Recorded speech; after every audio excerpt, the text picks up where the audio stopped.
Assalamualaikum warahmatullahi wabarakatuh. Hai, nama saya Nopi Nusyarilah dan selamat datang di podcast Sistem Auditing Perbankan Syariah. Hari ini di acara yang spesial ini yang mana kita akan membahas hal-hal yang menarik di sini tempatnya bersama saya. Oh ya, tema kali ini saya akan membahas produk-produk bank syariah dan pemeriksaan bank syariah. Nah, pembahasan yang pertama ada produk bank syariah. Sebelum itu kalian udah tahu belum sih apa aja sih produk bank syariah itu? Pada sistem operasi bank syariah, pemilik dana menanamkan uangnya di bank tidak dengan motif mendapatkan bunga, tapi dalam rangka mendapatkan keuntungan bagi hasil.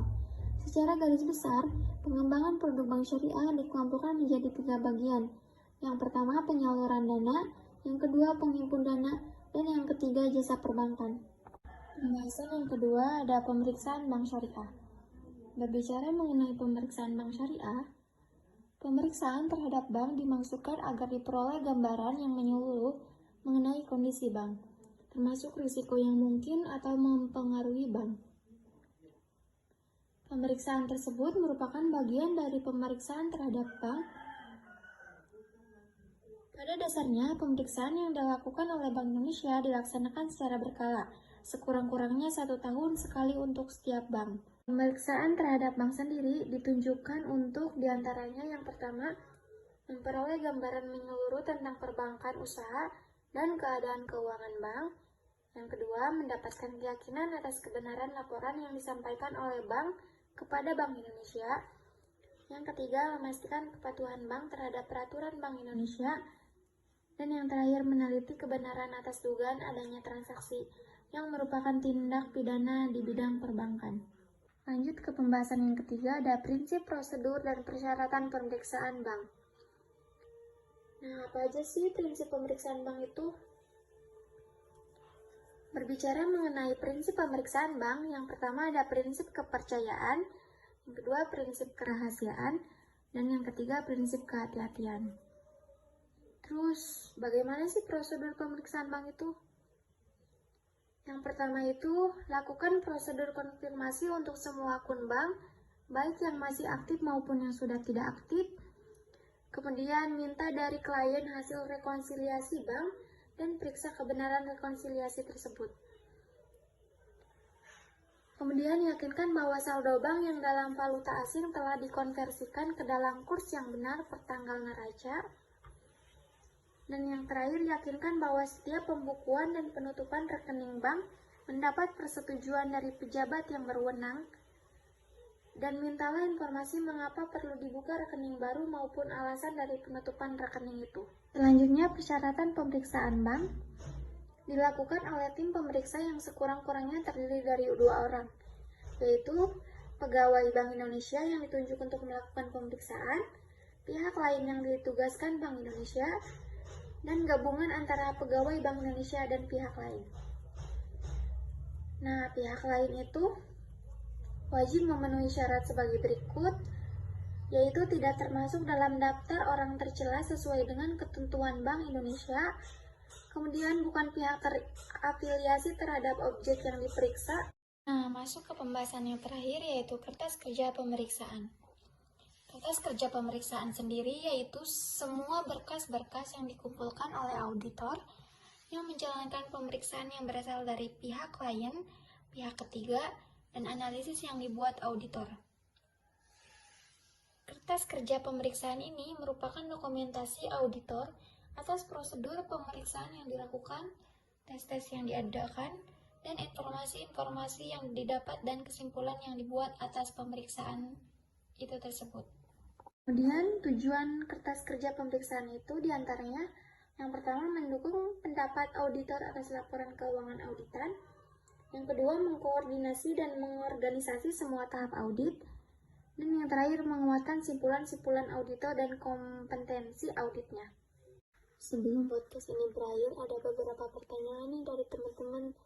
Yang pertama dari Arifial dari kelompok 3. Kan kalau AK2 di A ya domainnya itu kan jadi apa yang dititipkan oleh nasabah. Itu boleh dipergunakan untuk usaha yang ada di bank itu pun atas persetujuan dari nasabahnya. Pertanyaannya, apabila si nasabah itu meninggal dunia, itu jadi bisa dipakai untuk usaha terus atau enggak? Dan sebenarnya tabungan wadiah di bank itu tanpa persetujuan nasabah juga bisa digalangkan karena ada domanahnya, bukan amanah.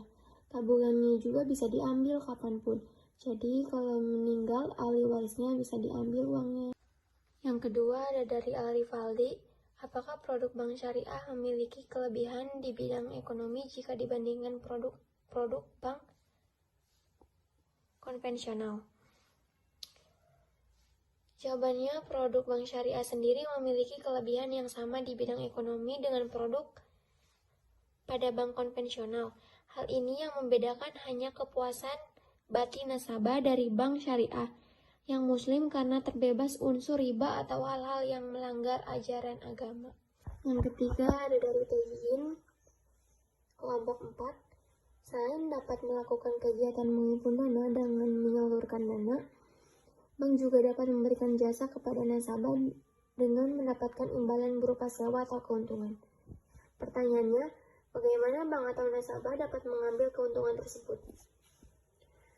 Keuntungan bank syariah sendiri yaitu dari bagi hasil yang sudah disepakati bersama, ditambahkan pada pokok pembiayaan yang berlaku sebagai harga jual yang tetap sama hingga masa akan berakhir. Selanjutnya pertanyaan yang keempat dari Tepina. Pertanyaannya tuh hampir sama yang pertanyaan kedua tadi. Apa yang membedakan produk-produk bank syariah dengan produk bank konvensional? Lalu apa saja kelebihan yang dimiliki oleh produk-produk bank syariah? Pada dasarnya, bentuk-bentuk produk yang ada pada bank syariah maupun konvensional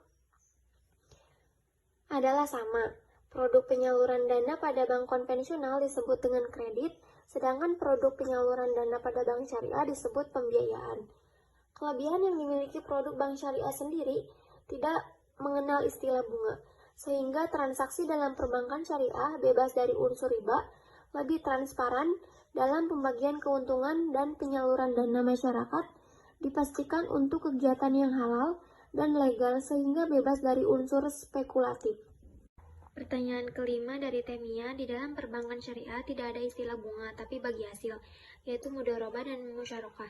Bagi hasil merupakan kerjasama pemilik modal kepada bank syariah. Hal tersebut tentunya untuk memperoleh keuntungan, namun apakah pemilik modal akan mengalami kerugian jika perbankan tersebut mengalami kerugian? Dan apa yang mempengaruhi kerugian? Menurut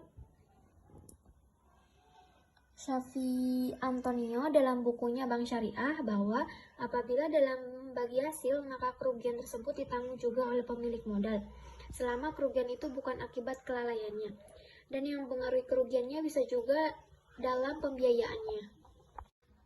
Dan pertanyaan terakhir dari Teriska, dari banyaknya produk-produk yang ada di Bank Syariah pasti mempunyai sisi unggul dari masing-masing produk tersebut. Dari tantangan zaman yang semakin berkembang, pasti akan selalu muncul produk-produk baru. Bagaimanakah suatu produk bank syariah itu tetap mempertahankan eksistensinya ketika bermunculan produk baru? Berbicara tentang eksistensi pasti berhubungan dengan persepsi, dan baik buruknya persepsi tergantung bagaimana masyarakat mengenalnya produk-produk bank syariah, yaitu bisa melalui diantaranya inovasi produk yang terus-menerus, pengembangan produk, dan bank syariah juga harus menawarkan portofolio produk yang lebih luas dan beragam. Itu tadi sedikit penjelasan dari saya di podcast kali ini. Semoga bermanfaat. Terima kasih. Wassalamualaikum warahmatullahi wabarakatuh.